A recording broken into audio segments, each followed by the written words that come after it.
So what credit score do you really need to buy a house?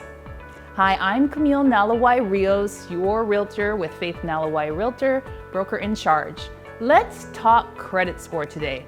When you're thinking about buying a home, your credit score is one of the biggest pieces of the puzzle. Think of it like your financial report card that lenders look at when trying to figure out if you qualify and which home loan will work best for you. And as the mortgage report says, good credit scores communicate to lenders that you have a track record for properly managing your debts. For this reason, the higher your score, the better your chances of qualifying for a mortgage. The trouble is, most buyers overestimate the minimum credit score they need to buy a home. According to a report from Fannie Mae, only 32% of consumers have a good idea of what lenders require. So let's talk about it. That means nearly 2 out of 3 people don't even know. So here's a good general ballpark to give you a rough idea.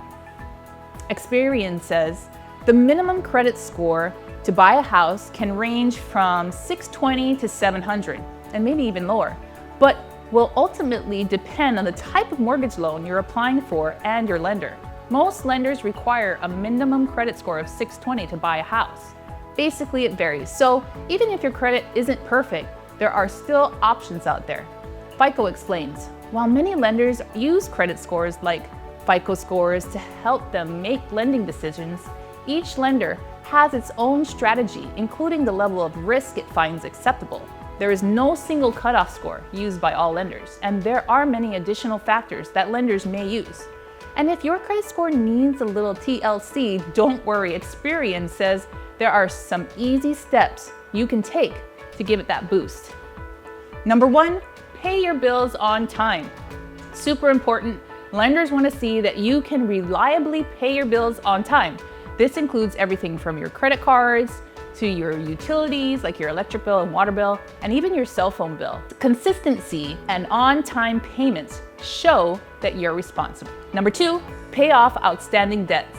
Paying down what you owe can help lower your overall debt and make you less of a risk to lenders. Plus, it improves your credit utilization ratio, how much credit you use compared to how much you can use, or your limit. A lower ratio means you're more reliable to lenders.